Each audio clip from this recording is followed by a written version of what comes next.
Yo, comment ça va? Vous allez bien? Moi ça va super, écoutez. Alors c'est vrai que j'étais un petit peu absent alors que je devais être plus productif sur YouTube, c'est vrai, mais j'ai mes raisons, vous inquiétez pas. Donc en attendant que je revienne, je vous laisse avec cette vidéo qui, pour le contexte, était faite du coup pour un exposé dans un de mes cours. Et c'est Rovan, cette vidéo, je l'ai montrée aux élèves de ma classe et à mon prof, et ils ont grave kiffé, ils étaient morts de rire. C'est trop cool. Et même mon prof a dit que j'avais un potentiel de fou, que ce soit en photo ou en vidéo. Wesh. Non parce que de mon côté j'étais littéralement en train de me chier dessus parce que je me suis dit quoi, je vais me faire virer de l'école en fait par rapport à ce qu'il y a dans la vidéo. Mais du coup non, c'est passé crème, c'est nickel. Enfin bref, en attendant vous pouvez me suivre sur TikTok et Instagram, je suis plus productif là-bas, je fais des petites photos, des petites vidéos bien sympathiques quand même. Et moi je vous dis bon visionnage et à bientôt hein, j'espère. Dans cette vidéo, il risque d'y avoir quelques éléments violents et un peu beaucoup d'insultes. Bon, je fais genre trigger warning, mais en vrai je m'en fous. Et en plus, mon prof m'a dit j'ai le droit d'être vulgaire, donc let's go. Mais voilà, mais c'était sûr en fait. C'était sûr.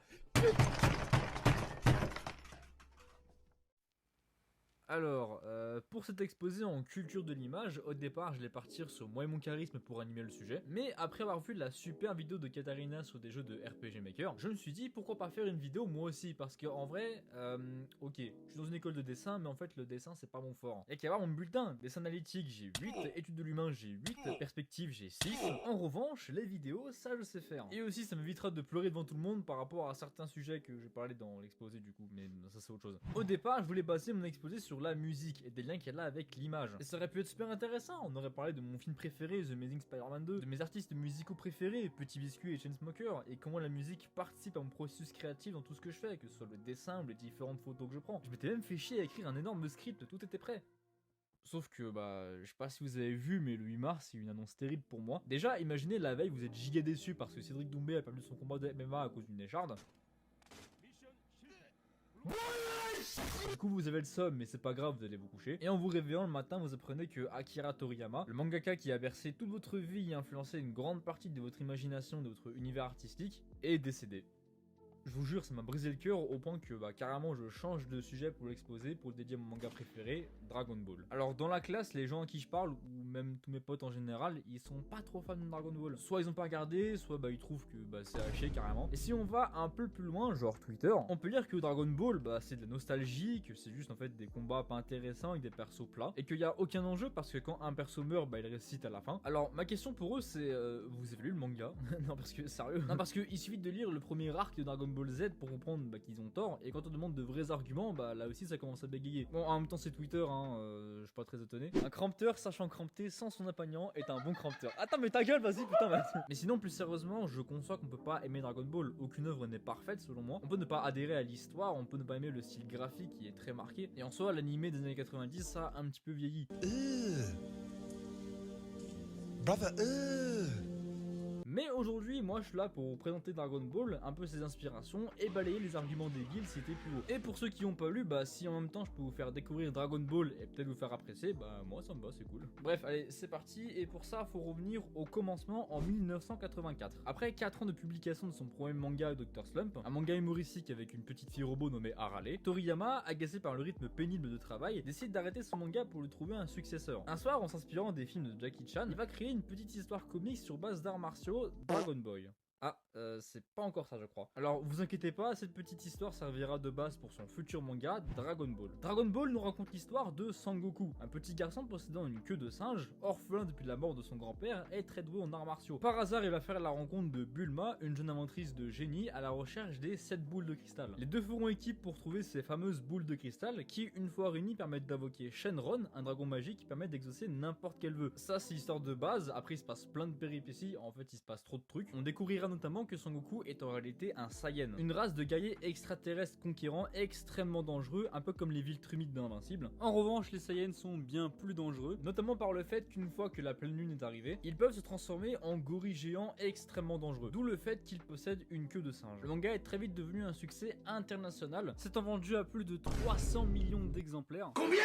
Le manga est arrivé en France notamment grâce au club Dorothée dans les années 80, qui en même temps a pu un peu faire découvrir toute la japanimation et en fait les mangas en général général aux Français. En fait, la vérité, c'est que les droits de diffusion des animés étaient giga pas chers. Du coup, ils en ont acheté plein pour les diffuser en France sans forcément voir en fait ce qu'il y avait dedans. C'est pour ça que dans les années 80-90, sur la chaîne où était diffusé le Club Dorothée, on retrouvait des animés un poil plus violents et matures, hein, comme Hokuto no Ken, Ken le survivant en français, City Hunter, Nicky Larson en français, et bien sûr Dragon Ball. En fait, c'est un peu comme un Kinder Surprise que tu donnes à un enfant, sauf que eux d'avoir un jouet un peu nul, tu te retrouves avec des mecs en sang qui s'arrachent les bras, qui se trouvent le bide ou qui explosent carrément. Donc ça correspond pas forcément en fait au public ciblé par le Club Dorothée. Et ce jusqu'à ce que certains politiciens comme Ségolène Royal sont montés au créneau pour faire interdire ces animés étrangers qui corrompent la jeunesse des jeunes.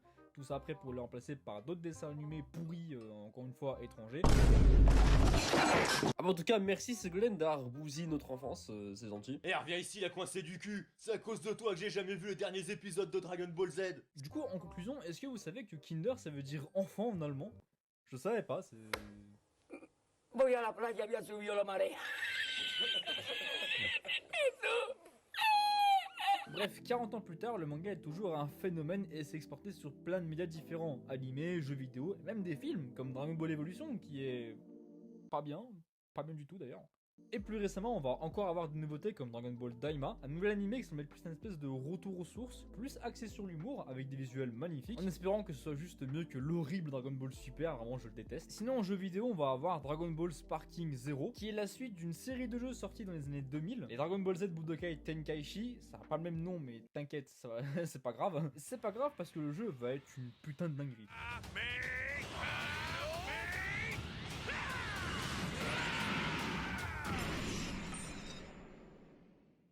En 11 ans de publication, Dragon Ball a eu le temps de raconter beaucoup d'histoires. En animé, on distingue 4 grandes périodes. Tout d'abord, la première série Dragon Ball, où on va suivre l'enfance de Sangoku, de sa rencontre avec Bulma et sa première quête pour retrouver les boules de cristal, au 25e grand tournoi d'arts martiaux et son combat ultime contre Piccolo. La série va introduire les bases de l'univers et aussi les premiers ennemis de Sangoku. On a ensuite Dragon Ball Z, qui se passe 5 ans après le combat contre Piccolo et Sangoku. Là, on va suivre l'histoire de Goku adulte quand il est marié avec des enfants, de son combat contre son frère caché et la découverte de ses origines, à l'ultime combat pour vaincre le mal absolu, Majin Buu. La série comme le manga se finira par une ellipse de 10 ans. Sangoku y fera la rencontre d'un nouvel espoir pour protéger la Terre, et il choisira de le prendre sous son aile pour pouvoir assurer la relève dans la protection de la Terre. Cette deuxième série est de loin la plus connue. On va y faire la rencontre de nouveaux personnages comme Vegeta, Trunks ou encore Sangohan. Et surtout la série a été marquée par l'apparition du Super Saiyan, une transformation devenue mythique avec le temps avec ses cheveux dorés et ses différentes déclinaisons. On a ensuite Dragon Ball GT qui se passe 15 ans après le combat contre Buu et donc 5 ans après l'ellipse. On va y suivre un Sangoku redevenu enfant et qui va partir accomplir de nouvelles quêtes et affronter de nouveaux ennemis. Et là par contre la série est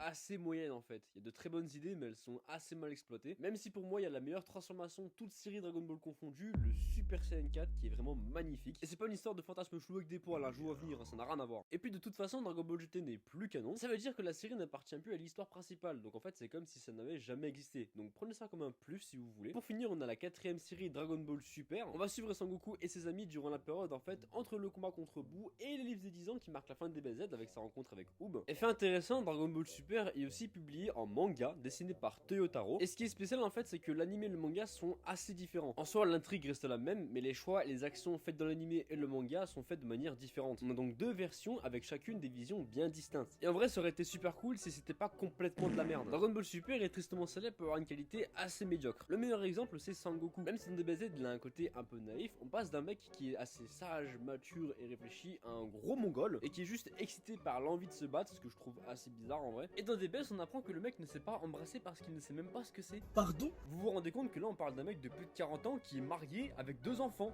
Marié et 2 enfants putain. Mais il a fait quoi ce mariage? Au lieu de l'embrasser, il lui a léché l'oreille. Oh putain, je suis fatigué, ça me rend fou cette vidéo. Bref, Dragon Ball Super c'est nul. Les persos secondaires, bah les couilles, ils ont été abandonnés. L'histoire pareil, bah les couilles, elle est nulle à chier. Tout ce qu'ils ont fait c'est humilier des persos ultra appréciés, anéantir la mythologie Dragon Ball et rajouter des personnages ultra casse-couilles. L'animation pareil, bah les couilles, elle est nulle à chier. On dirait c'est ceux qui ont animé le Roi Lion Simba qui ont fait ça. Ah non non non, on parle de Disney, ni l'œuvre japonaise qu'ils ont honteusement plagié. Il y a un truc que je sais pas faire, c'est écrire. Non moi je parle du truc moche là fait par Mondo World et qui a été animé en Corée du Nord, faut le savoir ça aussi. Vraiment le seul intérêt de cet animé c'est les grosses bastons qui sont le seul moment hype et le seul moment bien animé de la série. Sinon le reste y a rien, c'est nul. Et en vrai, je pourrais parler des heures à parler de tout n'importe quoi sur Dragon Ball, notamment des inspirations. Alors bien sûr, il y a la pérégrination vers l'ouest, un célèbre conte chinois. On a aussi Jackie Chan, des noms de personnages qui sont dérivés de légumes ou de frigidaires. Et bien sûr, énormément de choses. Non, sérieux, dans quelle autre licence on peut retrouver des parodies de Frankenstein, Jean-Claude Van Damme, Alien, Chuck Norris, Hitler? Bon, après ça, je crois que c'est pas son idée, mais bref. Alors il y a aussi ce mec, hein, je sais pas si vous l'avez reconnu d'ailleurs.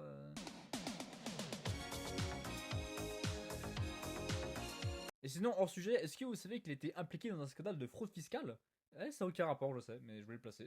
Non, plus sérieusement, moi je voulais m'attarder sur certains arguments utilisés pour discréditer Dragon Ball qui en fait démontrent au mieux une méconnaissance du manga et de son univers, et au pire d'une malhonnêteté assez grave. Le premier argument c'est Dragon Ball c'est de la nostalgie.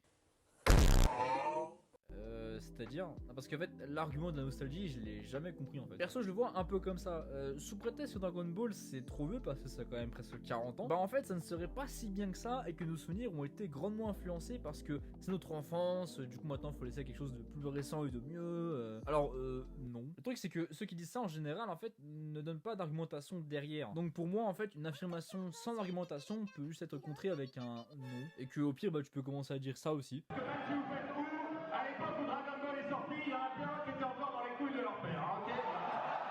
Non, je rigole, mais en général, ces gens-là, bah, sur Twitter, ont des photos de profil de Jujutsu Kaisen, One Piece ou Demon Slayer. Et je me souviens parce que c'était les mêmes gars qui, à l'époque, disaient que Netflix a donné une carrière à Naruto. Alors, je sais pas si vous êtes au courant, mais en fait, sans Dragon Ball, il n'y aurait pas eu vos mangas préférés. Enfin, si, sûrement, mais pas dans la version que vous connaissez et que vous appréciez tant. Parce que Dragon Ball, avec d'autres malgré eux, ont aidé à codifier ce qu'on appelle le shonen neketsu. Vous savez, c'est un style de manga qui en général sont destinés aux jeunes ados, qui vont mettre en scène un jeune garçon orphelin, foncièrement gentil, souvent naïf, avec un but précis qui sert d'appel à l'aventure. Et durant son voyage, il va faire plusieurs rencontres, hostiles ou bénéfiques, qui remettront en cause le héros et qui le feront prendre en maturité. Bon, il y a plein d'autres trucs dans le shonen neketsu, mais j'ai pas tout décrit parce que j'ai pas le temps en fait. Mais rien que dans ce que j'ai dit, bah il y a pas mal de codes qui se retrouvent dans plein de shonen actuels. Alors pas tous les codes hein, bien sûr, mais une grande partie. Et Toriyama avec Dragon Ball a marqué et influencé beaucoup d'auteurs, comme le fera Kishimoto avec Naruto des années plus tard, mais à sa manière, avec des styles qui sont extrêmement qualitatifs, des personnages hyper attachants et des thèmes forts. Là où Dragon Ball parle d'héritage, de rédemption et d'origine pour ne citer que, Naruto va parler de manichéisme, d'acceptation et de violence, là aussi pour ne citer que, avec un côté beaucoup plus émotionnel. Alors je dis pas que Toriyama a influencé tout le monde. Si je prends par exemple le Fire Punch, je suis pas sûr que pour inventer une histoire d'un mec en constante souffrance, parce que en fait bah il crame tout le temps en fait le gars. Pendant que certains leur quotidien c'est essayer de se faire beau pour espérer choper une meuf ou un mec sur qui ils sont depuis 6 mois mais qui n'ont aucune chance. Oh l'assassin. Lui son quotidien bah c'est de brûler vif tout le temps. Le pire c'est que lui son but dans la vie c'est essayer de venger la mort de sa sœur incestueuse et de son village cannibale. Quoi. En plus il se passe tellement n'importe quoi dans ce manga, on peut se demander si l'auteur n'a pas écrit son manga dans l'hôpital psychiatrique d'Outlast 1 avec tous les fous là. Non, en vrai, lisez Fire Punch, c'est vraiment cool, je vous jure. Et puis pour le mec qui n'arrive pas à pécho, bah en vrai, bah, il reste les potes, hein. Et puis 20 balles, ça reste 20 balles, hein. Suce ton pote, pour faire preuve d'amitié, suce ton pote. Vas-y, suce ton pote, trop mal t'as paniqué, suce ton pote.